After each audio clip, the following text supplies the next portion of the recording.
Halo semuanya, jumpa lagi di channel One Rizky tentunya. Di video kali ini saya akan membahas sebuah film berjudul Jungle yang diproduksi pada tahun 2017. Film ini menceritakan pada awal tahun 1980-an, seorang petualang asal Israel bernama Yossi Ginsberg melakukan perjalanan ke Bolivia dan berencana untuk melakukan perjalanan ke jantung hutan hujan Amazon. Perjalanan Yossi tidak sendiri. Ia ditemani dengan 3 orang temannya yang ditemui di masing-masing tempat. Yossi bersemangat tentang prospek menjelajahi hutan, dan ia juga ingin bertemu orang-orang yang belum ditemukan seperti Toromonas, suku asli Bolivia. Perjalanan mereka dengan cepat berubah menjadi cobaan yang mengerikan, karena elemen paling gelap dari sifat manusia, dan ancaman paling mematikan di alam liar mengarah pada pertarungan abis-abisan untuk bertahan hidup. Mampukah mereka selamat? Mari simak videonya.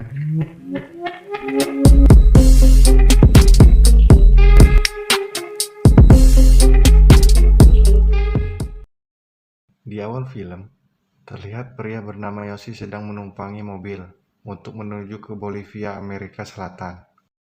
Ketika sedang mau melanjutkan perjalanan menggunakan perahu, ia bertemu dengan Markus, seorang guru sekolah asal Swiss. Saat sudah sampai, dan mereka berdua sedang jalan-jalan, Markus bertemu teman lamanya bernama Kevin, yang tak lain sebagai fotografer. Mereka bertiga langsung akrab, walaupun Yossi sendiri baru mengenali mereka berdua. Mereka bertiga kini melanjutkan perjalanan ke kota La Paz untuk singgah terlebih dahulu. Saat Yossi sedang berjalan-jalan sendiri ke pasar, ia bertemu dengan Carl. Carl langsung menyapanya dan mengajak kenalan.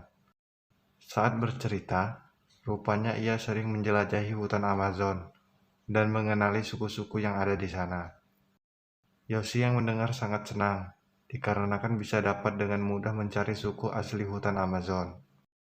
Setelah pulang, Yossi menceritakan pria tersebut kepada teman-temannya, dan bermaksud mengikut sertakan pria tersebut di perjalanan mereka.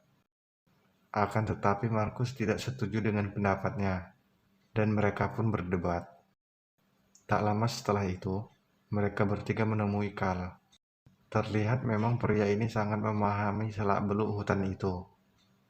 Ia juga menjelaskan dengan detail di mana suku Toromonas berada. This map's useless. It's what, number 500? We hike to Asariyamas, all right? Yeah. There. You take. Lalu mereka membeli semua logistik yang diperlukan untuk berangkat ke sana. Singkat cerita, mereka pun berangkat menggunakan pesawat. Pas sudah sampai, tak tunggu waktu lama langsung memasuki ke dalam hutan tersebut. Sekarang mereka tiba di sebuah desa bernama Asariyamas. Ternyata memang benar, Carl mengenali orang-orang yang ada di sana. Mereka pun membaur dengan warga di desa itu dan menginap semalam di sana.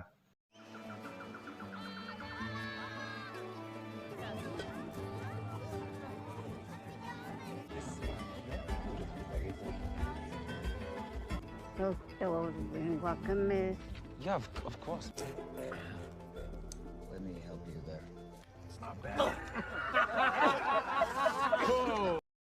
Keesokan harinya, mereka melanjutkan perjalanan ke tempat yang dituju.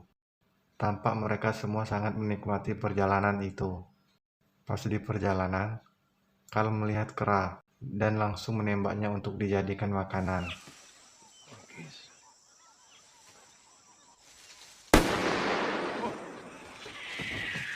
In the jungle, never waste a bullet, huh? Malamnya mereka langsung memanggang kera itu. Terlihat Carl sangat lahap memakannya, tetapi tidak untuk mereka bertiga yang masih ragu. Kini Yossi dan Kevin mulai mencoba memakannya. Akan tetapi Markus yang enggan sama sekali mencicipi daging itu.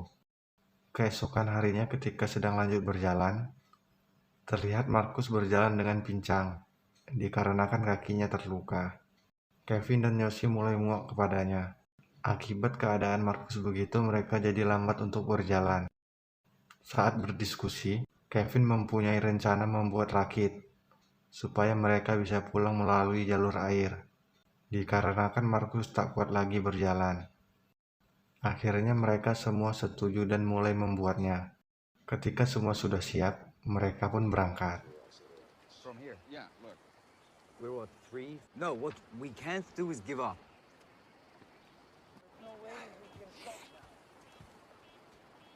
There's another way to do this. Hey, can we build a raft here? With a shaft, okay. Thanks, man.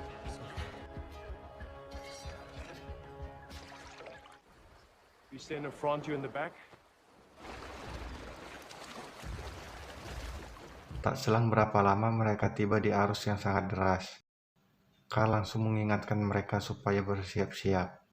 Akibat arus yang sangat deras dan hampir membuat rakit mereka terbalik, akhirnya mereka memutuskan untuk menepi. Ketika sudah menepi, mereka saling menyalahkan. Untungnya suasana bisa diredam dan mereka memutuskan untuk beristirahat dan bermalam di situ. Keesokan harinya mereka berdiskusi untuk mencari cara supaya bisa membawa Markus.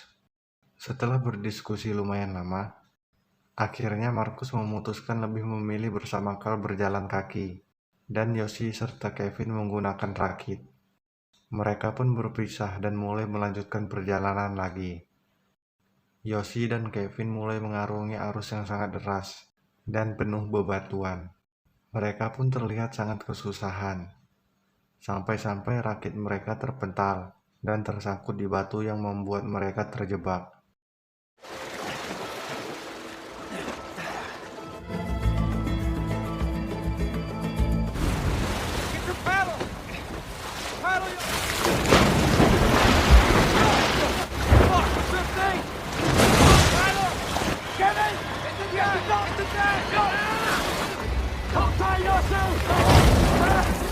Akhirnya Kevin memutuskan untuk berenang ke tepi dan mencari kayu untuk menarik Yoshi supaya mereka bisa selamat semua. Kevin pun berhasil sampai ke tepian, akan tetapi pegangan Yoshi terlepas dan ia terseret arus yang sangat deras itu. Ketika sudah terseret sangat jauh, akhirnya ia bisa berpegangan dengan batu dan berenang ke tepi. Lalu ia memanjat tebing yang sedikit curam untuk kembali ke hutan mencari jalan keluar. Singkat cerita, 6 hari pun berlalu. Yoshi yang kelaparan melihat ada buah markisa, lalu memanjatnya. Ketika sudah lanjut berjalan, ia sesekali melihat peta supaya tahu di mana lokasinya. Malam pun tiba. Yoshi kini mulai berhalusinasi. Ia melihat Markus yang sedang menatapnya. Ketika dilihat lagi, tidak ada. Dari kegelapan, Yoshi melihat seekor macan sedang mengawasinya. Lalu ia menghidupkan api supaya macan itu takut dan tidak jadi menerkamnya. Keesokan harinya pas terbangun, Yoshi merasakan seperti ada parasit yang bergerak di dalam kulit kepalanya. Lalu ia mencongkel benjolan itu. Dan benar saja, keluar cacing lumayan besar dari kulit kepalanya. Setelah melanjutkan perjalanan, ia menemukan 2 butir telur burung. Dirinya yang kelaparan tanpa pikir panjang, langsung memakan telur itu mentah-mentah.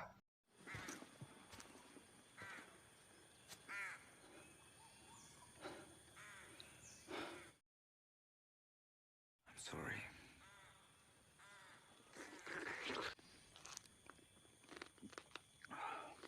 Tak lama setelah itu ia berjalan lagi. Yoshi menemukan bekas tenda dari dedaunan kering, yang diduga bekas Kevin beristirahat. Ia pun langsung beristirahat di situ. Ketika Yoshi membuka kaos kakinya, ternyata penuh dengan luka akibat tidak pernah membuka sepatunya. Tak terasa kini sudah memasuki hari ke-14, dan mereka belum juga bertemu. Hujan turun begitu lebat, sampai membasahi dirinya yang mulai lemas tak berdaya. Di sisi lain, Kevin yang pingsan di pinggir sungai ditemukan oleh warga yang melintasi sungai tersebut. Mereka lalu menyelamatkannya dan dibawa ke desa mereka. Setelah itu Kevin diinterogasi dengan petugas desa tersebut, dan Kevin memohon kepada petugas itu supaya bisa membantu mencarikan Yoshi. Tak lama setelah itu, Kevin terlihat dengan pilot sedang mencari Yoshi menggunakan pesawat. Akan tetapi mereka tidak menemukan tanda-tanda keberadaannya. I'm here! Down here! Can't you fly any lower? No, no lo puedo hacer. Saat sudah kembali ke desa, Kevin memohon kembali kepada petugas itu, supaya bisa mencarinya lagi. Namun petugas itu tidak bisa membantu, dan menyarankan untuk menemui seseorang bernama Tiko, warga dari desa itu yang paham betul dengan hutan tersebut. Kevin langsung menemui pria itu, dan mengutarakan keinginannya. Awalnya pria itu juga menolak dan beranggapan jika Yoshi sudah mati. Tetapi berkat Kevin yang sungguh-sungguh meminta bantuan kepadanya, pria itu pun merasa iba, dan mereka berangkat menyusuri sungai itu. Tengo un amigo. Su amigo se está tomando una fuerte con él. No puedo. Nunca he suplicado por nada. Adegan berpindah. Yoshi yang sedang tidur mendengar ada suara tangisan wanita. Dan benar saja, rupanya ada wanita sedang menangis membelakanginya. Wanita itu terkejut melihat kedatangan Yoshi.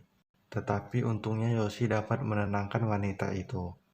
Yoshi mencoba berinteraksi dengan wanita itu.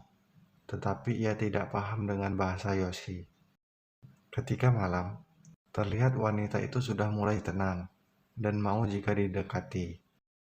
Keesokan harinya Yoshi mengajak wanita itu untuk mencari tempat terbuka, supaya kalau ada pesawat yang mencarinya mereka bisa terlihat. Sampai malam tiba mereka berdua belum juga sampai. Akhirnya Yoshi memutuskan untuk beristirahat. Wanita itu yang semula di sampingnya, ketika ia membuka mata tiba-tiba sudah tidak ada lagi. Mungkin selama ini Yoshi sedang berhalusinasi. Pagi pun tiba, dan ia melanjutkan perjalanan lagi. Tampak dirinya sudah tak sadar lagi seperti orang linglung.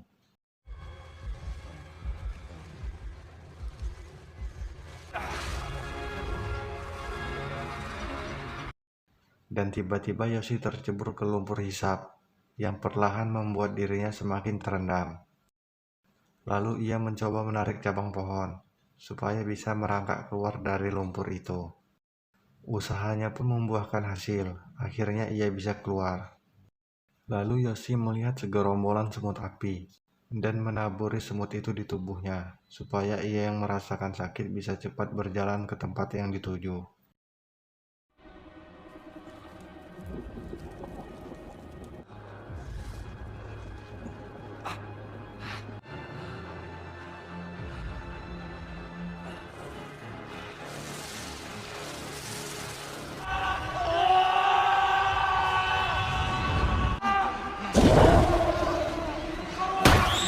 Singkat cerita, akhirnya ia sampai ke tepi sungai yang lumayan terbuka, supaya ia bisa terlihat jika ada orang yang menyelamatkannya.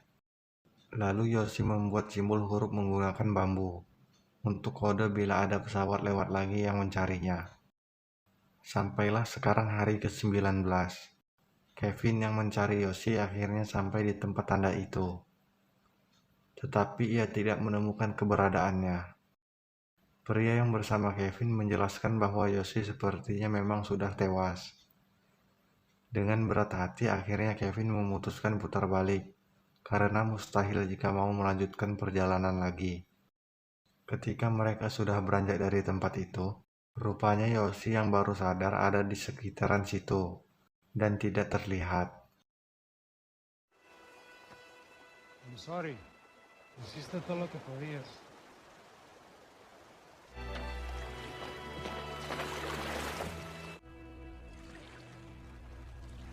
Wait.